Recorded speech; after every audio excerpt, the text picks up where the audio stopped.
really didn't matter to him. He was determined to find the truth, even if it meant discrediting a lot of the mediums and witnesses he worked with over the years, which unfortunately was just about everybody.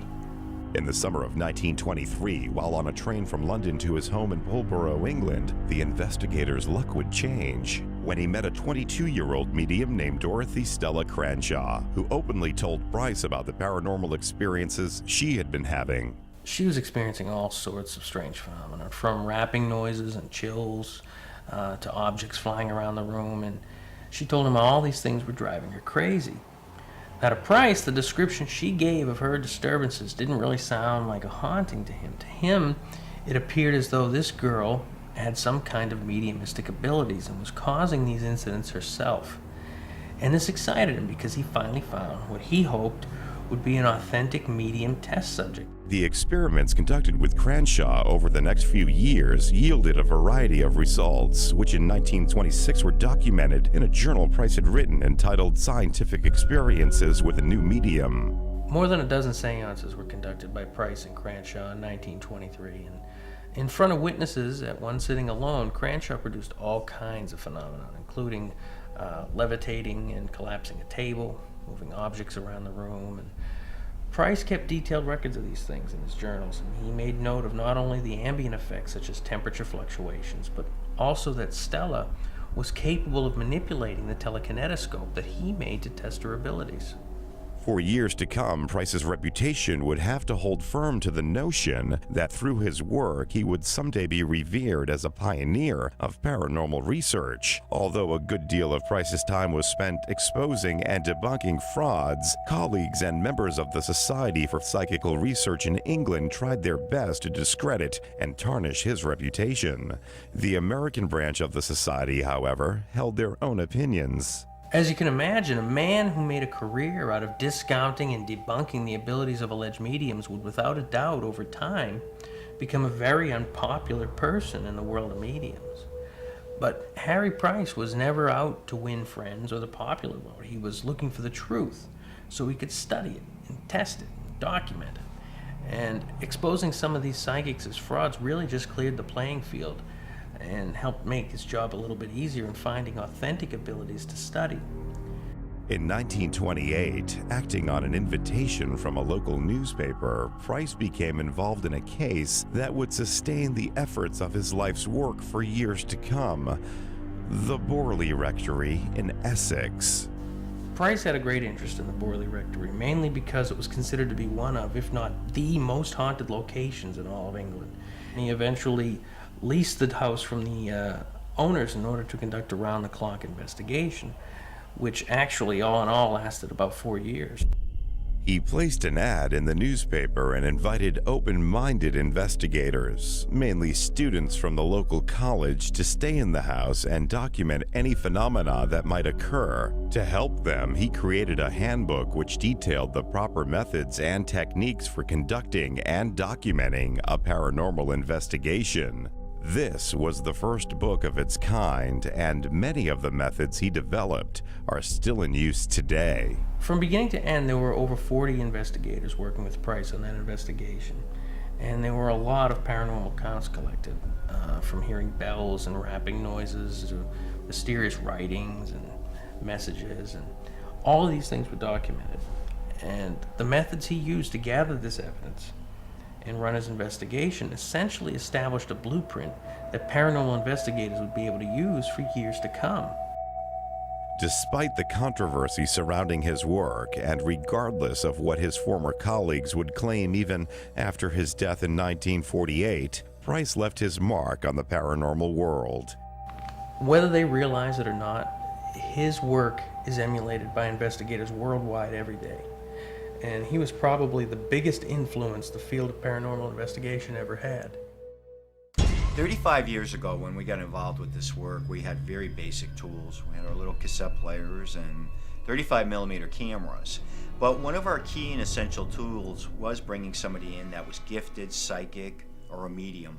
Well, the difference between being a psychic and being a medium, psychic ability is the ability to tune into a living person, an object, a place, and to get impressions and images from that. Being a medium is using that same psychic ability to communicate with those who have apparently passed before us. So in other words, you can be a psychic and only a psychic, but in order to be a medium, you do have to be a psychic first. It's like you have to walk before you can run. Psychic or medium, it's difficult to dispute that both possess an inconceivable ability that tends to draw the often unwelcome attention and criticism of skeptical minds. As humans, we find it in our nature to challenge the unknown and criticize the things we often don't understand. Psychic ability is certainly no exception. However, regardless of what true abilities these individuals may possess, the burden of proof is theirs to bear.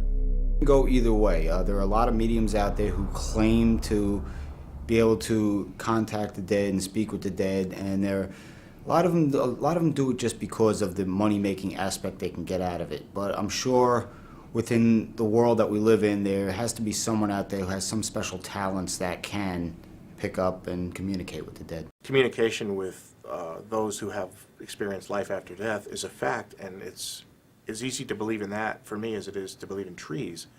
Unfortunately, I can take you outside and show you the trees. I can't show you the spirits. It's a personal experience. Psychic ability has been the foundation of paranormal research and spirit hunting for hundreds of centuries. It's been both the subject of praise and the primary symptom of humiliation.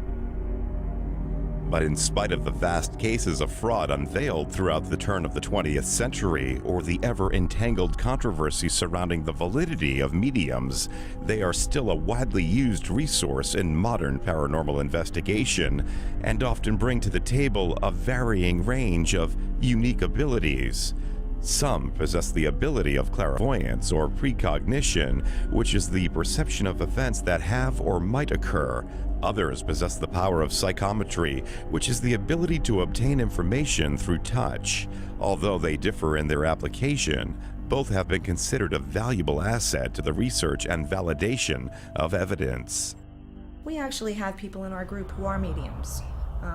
There's absolutely nothing wrong with that.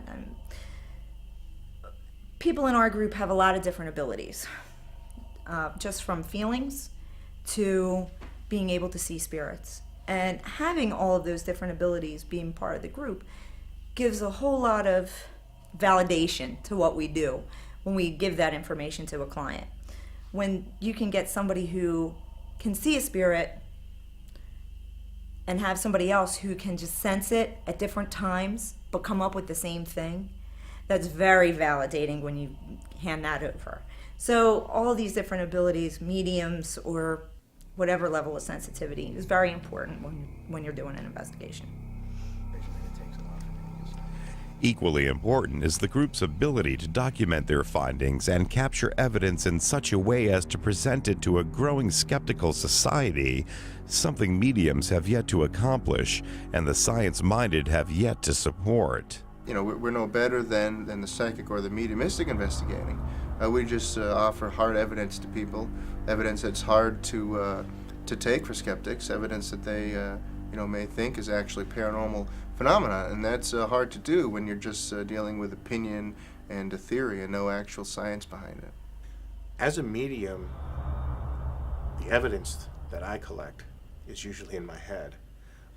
I don't have any equipment or anything like that, so capturing it wouldn't really be the right way of putting it. How often do I experience evidence?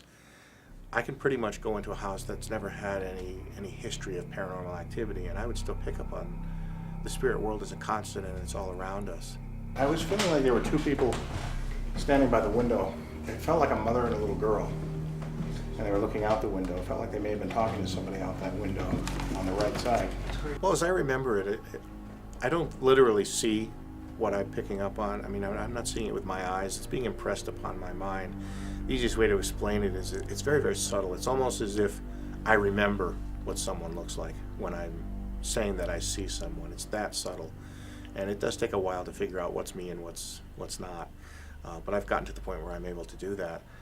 And I did perceive of a child When I say a child, I want to say 6 to 8 years old, a little girl. She was standing right inside this door, about 4 feet inside this door. When you guys first opened the door? No, I was sitting in there by myself, and Karen was coming around. When I heard Karen, I turned to look at her, and the little girl was standing there. I feel like she came out of the closet. I didn't see her come out of the closet, but it felt like that's where she came from. That's kind of where we were getting the reading too, was right about that. She's only about this big. Yeah. I mean, I could go into detail and describe everything about what she was wearing and so forth too. And it's all what I need to know. She's not going to tell me something I don't need to know. But I did pick up on a small girl with a kitten. I did not get the girl's name, but she did give me the kitten's name as Charlie. And she does seem to hide in the closet of the room that we were in with the kitten. I had a feeling that she wasn't supposed to have the kitten in the house, and that's why she was hiding. When it comes to paranormal investigating, there's really two types of investigating that researchers do. There's scientific investigating and there's psychic or mediumistic investigating. And I don't think one or the other is necessarily better. I just have a problem with mediums and psychics putting forth their opinion as fact. If we're dealing with somebody who says they see a spirit across the room and you're checking, there's temperature drops, they're picking something up on the infrared, and if they can document that scientifically, that proves that what this person is picking up on is something that's accurate.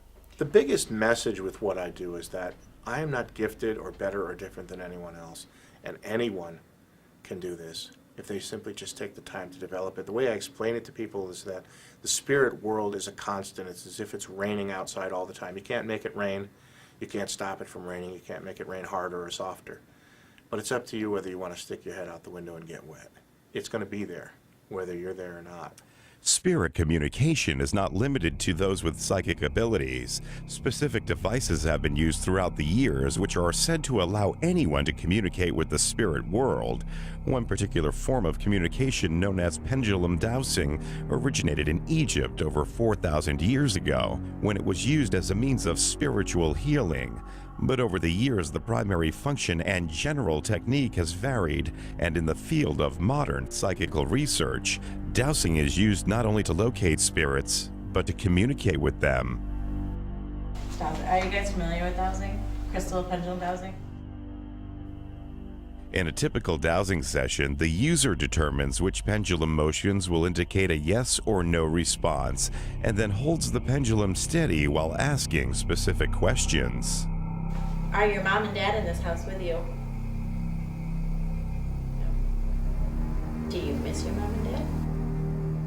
It's believed that the spirits either manipulate the pendulum or the person using it to communicate their answer. Although this type of communication has been subject to many debates throughout the years, the general principle behind it is one that has been applied to a variety of devices.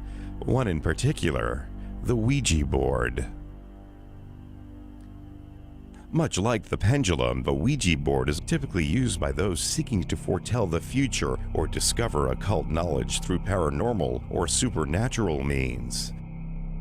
Some believe this mystical tool originated in China over 3,000 years ago. Others claim the device has a primarily Greek history and was first used in the year 540 BC.